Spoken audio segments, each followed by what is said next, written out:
Bonjour à tous, aujourd'hui nous sommes le 19 septembre 2014, jour de sortie de l'iPhone 6 et de l'iPhone 6 Plus. On va vous proposer donc un premier aperçu de réparation sur l'iPhone 6 en l'occurrence. Pour commencer, un premier aperçu général. Donc la coque est toujours de bonne qualité, c'est de l'aluminium. Il a l'air un petit peu plus solide que la série des 5. À mon avis, il y aura moins de casse d'écran sur la série des 6 que sur la série des 5. Même si l'écran n'est pas en cristal de saphir comme on pouvait s'y attendre. Voilà, on va l'éteindre et commencer tout de suite à ouvrir l'iPhone 6.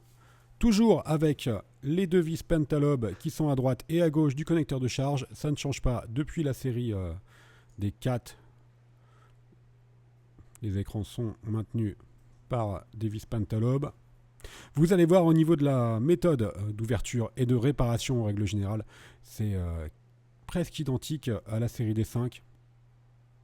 C'est la même disposition, donc on utilise toujours une pince double ventouse pour ouvrir l'iPhone.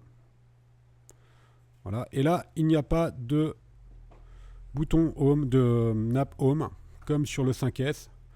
L'écran s'ouvre tout seul. Il est clipsé en fait, une fois qu'on a enlevé les deux vis. Voilà, il s'ouvre tout seul, il est maintenu par le haut, par les nappes de l'écran. Il y en a 4. Donc les nappes de l'écran, elles sont protégées par une plaquette métallique qui est elle-même maintenue par 5 vis.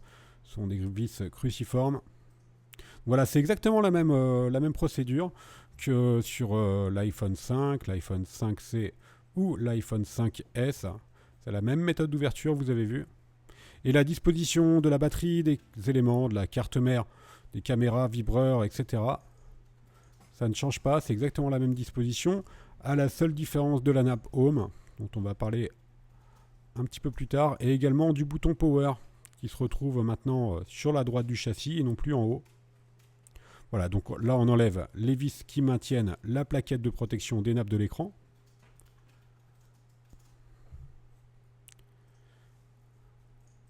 Une dernière. Et maintenant on va pouvoir enlever la plaquette métallique et dissocier l'écran du châssis de la carte mère. Voilà, on va déconnecter les nappes de l'écran. Donc il y a 4 nappes sur l'écran. Les nappes suivantes, la nappe du tactile, la nappe du LCD, la nappe de la caméra FaceTime et qui comprend également différents capteurs, capteurs de luminosité, capteurs de proximité et également un micro d'ambiance qui notamment gère Siri. Et enfin la nappe du bouton Home qui est sur l'écran. Voilà la nappe du bouton Home. Voilà les 4 nappes de l'écran. On va vous présenter un petit peu les pièces détachées que nous on a en stock pour l'iPhone 6. Alors voilà, c'est juste le départ. On va commencer par la batterie.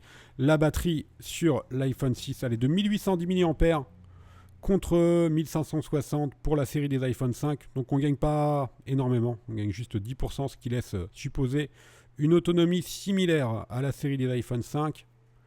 Voici l'écran. Donc c'est un écran nu, sans les composants. On vous présentera bien sûr les tutoriaux de réparation courant octobre sur notre site internet. Voilà pour l'écran. Ensuite, on va vous présenter les différentes nappes qui sont sur l'iPhone. Ça, c'est la nappe du bouton Home qui en fait vient derrière la plaquette métallique de l'écran et elle se clipse sur la carte mère et sur le bouton Home. Donc ça, c'est une nouveauté par rapport à l'iPhone 5S. La nappe du bouton Home n'était pas du tout comme ça. Ça permet d'ouvrir l'écran beaucoup plus facilement. Donc c'est une bonne surprise. La nappe du bouton Power. Donc le bouton Power a basculé à droite. Le bouton Power comprend également le flash et un micro d'ambiance. Voilà pour la nappe du bouton Power. Maintenant, on va vous présenter la nappe du bouton Volume. Elle est beaucoup plus simple que les versions précédentes. Ça comprend juste le volume et le vibreur. Il n'y a rien d'autre. Aucun autre élément dessus. Elle vient se fixer bien sûr à gauche. La nappe dock qui est très similaire à la nappe dock des séries 5.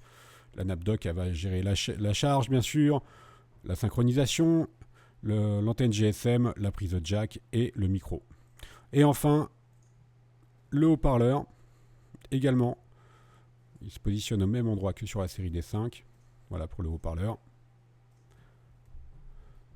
Donc voilà pour un premier aperçu de démontage sur l'iPhone 6. A priori, c'est un téléphone qui ne posera pas de difficultés particulières pour la réparation.